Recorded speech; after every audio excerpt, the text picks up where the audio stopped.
The church music department is the most egotistical place on earth, with attitudes and jealousy and just outright cutthroat activity. And a lot of musicians feel they have to be like this to be successful, but it's really destroying them in any chance they have of real success. So in this video, I'm going to break this down for you and give you what I guarantee will be the most important insight you get this year about being a successful musician. So we church musicians have arguably one of the most important jobs in the church. What we do can literally mean the difference between someone changing their lives for the better and them going home and putting a gun to their head and pulling the trigger. And because we're so caught up with ego and flashy playing and trying to show that we're better than everybody else, we literally miss out on the opportunity to save someone's life. I was playing for a church service one time where a situation like this literally happened. So I remember the church I was playing for at the time was visiting this other church that we would go to every year for one of their anniversary programs. And this was back when churches still had real pianos in their churches versus keyboards.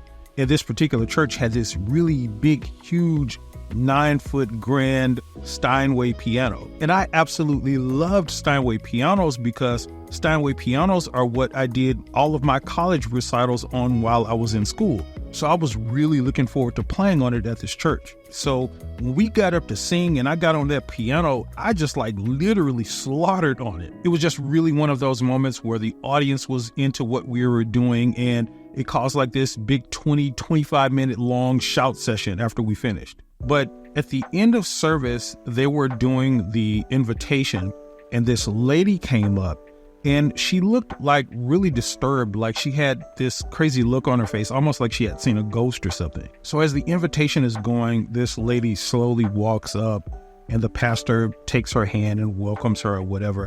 And this was an old school church. What would happen in those kind of churches is when someone comes up either for prayer or to join the church, they will allow them to speak and say something or have a word or whatever, right? So the pastor hands this lady the microphone to speak, and the words that proceeded to come out of her mouth changed my perception as a church musician forever.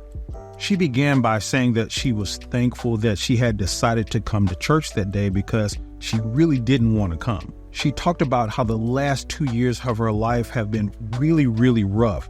She lost both of her parents 2 weeks apart, her mom first and then her dad. And in addition to that, because she was gone away from her job for so long when that took place, her job ended up firing her.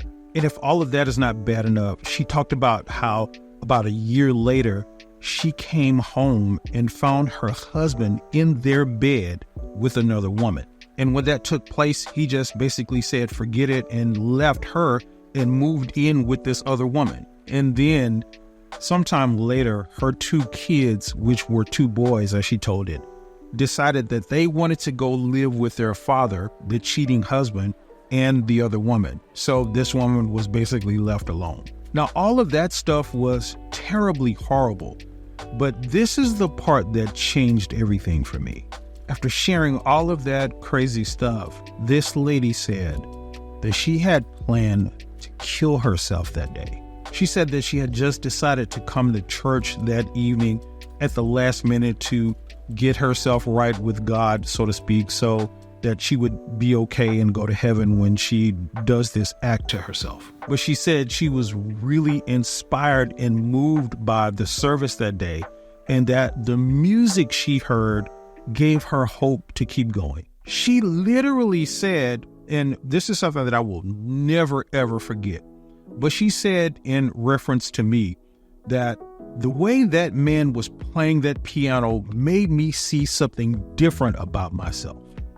And at that moment, I had what I can only describe as a sort of out-of-body experience where this big glowing light of an epiphany came over me and said, this is why what you do matters.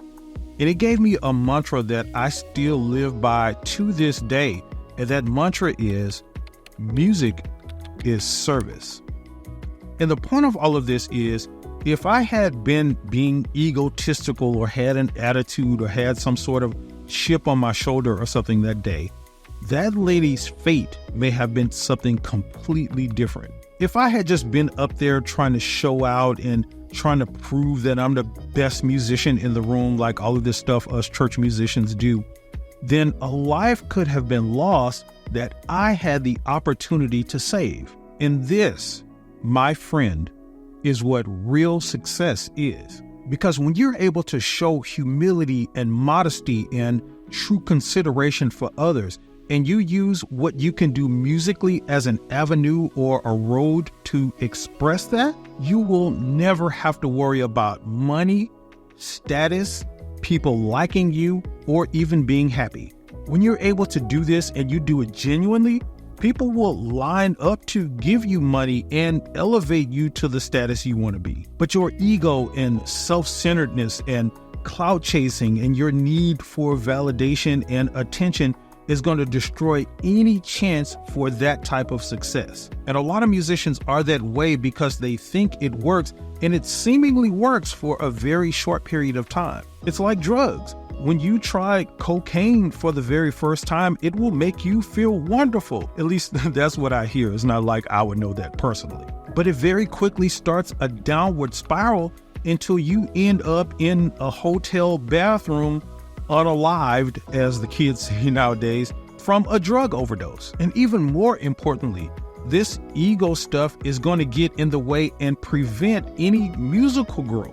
It's going to blind you to your flaws and your weaknesses as a musician. And it's also going to leave you in a very, very lonely place because nobody is going to want to work with you. And believe it or not, other people is also something that you're going to need to get success and maintain it. I know ego tells us that we're everything and we don't need nobody and we can do it all ourselves. But I guarantee you, there's not a single artist, band, or musician that you can name that has had any sort of substantial success that didn't have a team of people, of other people around them, helping them to get to that success. So look, drop the ego and speak to others and treat others with respect. Get that demeanor off your face of looking down on other people and drop the attitude. And if someone makes a mistake or something like that, stop acting like it's the end of the world and acting like that you've never made a mistake before either. What you want to do is become people's preferred musician to work with, not just the one that people call because nobody else is available. Now that said, make sure you subscribe to the channel and go check out this video right here for more help with your journey as a church musician.